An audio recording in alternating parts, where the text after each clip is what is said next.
morning, everyone. You know, they gave us 8 minutes, about 8 to 10 minutes. So I'm going to use 30 seconds of my allotted 8 minutes to ask the folks who organized this to please stand up. And the volunteers, please.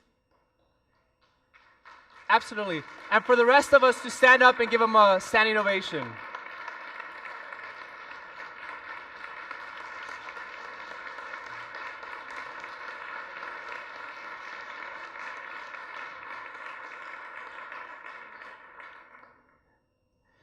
That feels good, right? Excellent. So I want to talk to you all this morning about the bridge. The bridge holds an individual and collective part of our border psyche.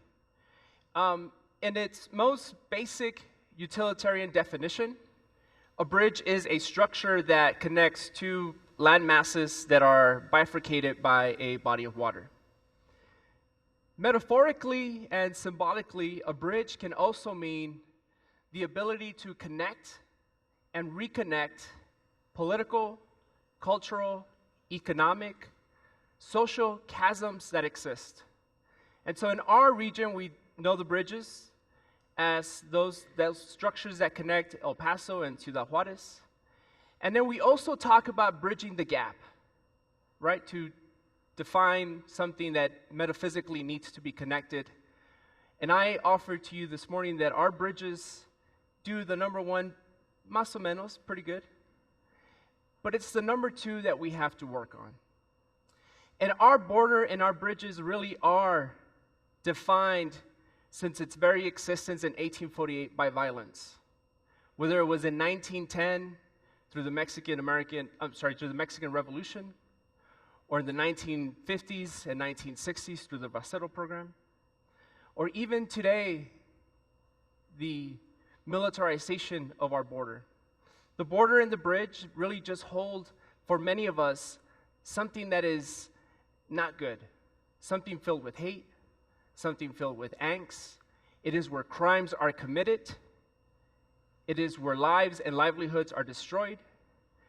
And for many of us, growing up in the El Paso, Ciudad Juarez, the bridge has come to symbolize those experiences that really have been negative for us, right? We think of the little boy selling chiclets at 2 in the morning. We think of the older lady whose face mirrors her hand as she stretched out her hand for quarters or pesos.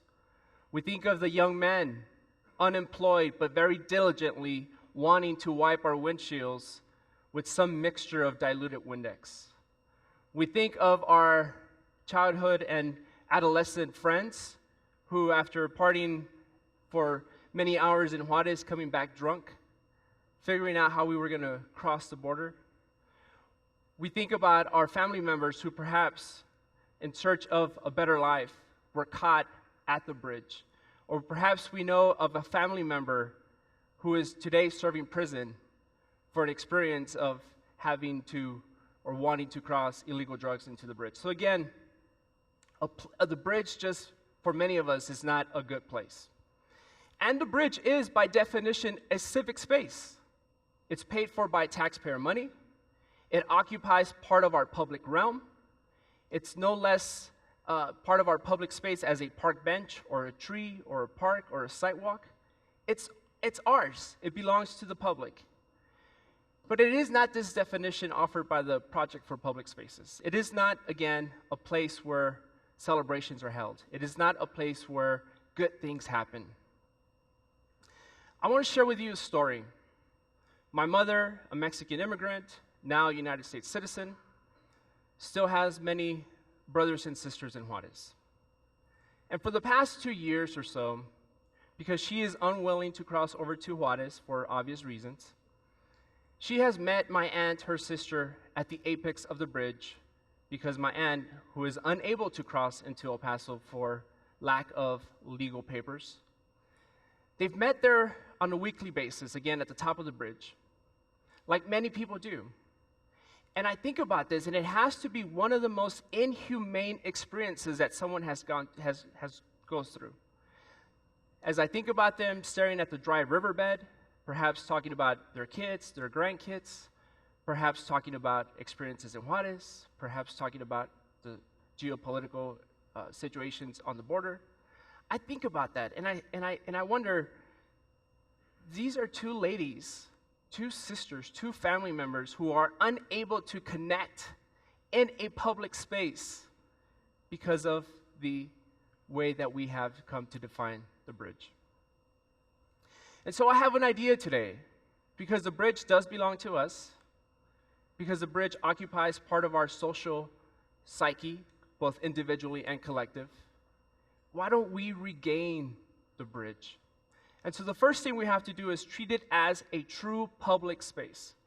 Back in 1925, George Kessler developed the first comprehensive plan in Texas, the second in the country. And 100 years ago, almost 100 years ago, George Kessler said, "It is in the best interest of both El Paso and Ciudad Juarez to create a public space that speaks to the best, not the worst, of our desires." And so I offer to you, why not build a bridge that has greenery, that has trees, that has benches, that is a true civic space? Number two, it needs to be a binational green zone.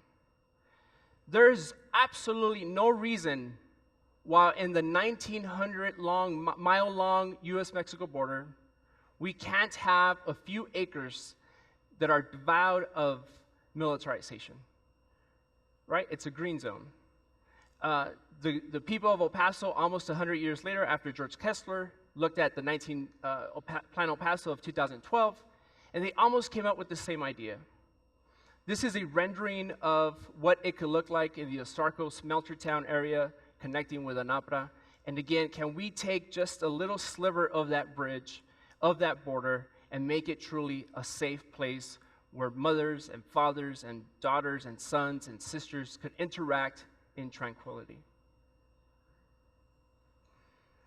And then finally, the third aspect of it is that the next bridge we build has to make us healthy. It has to make us both emotionally and physically healthy. Here is a graph that shows the northbound crossings in the El Paso Ciudad Juarez, right? You see the one at the bottom, that sort of flat line? That is the metric that we use for measuring our economic. And so we are building bridges to hold the truck traffic, which is the line at the bottom.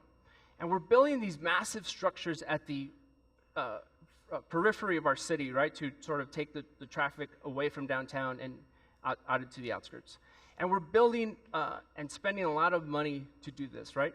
The other two lines represent the pedestrians and the automobile crossings. And those sort of ebb and flow depending on the vicissitudes of the politics or the geopolitical situation in our region.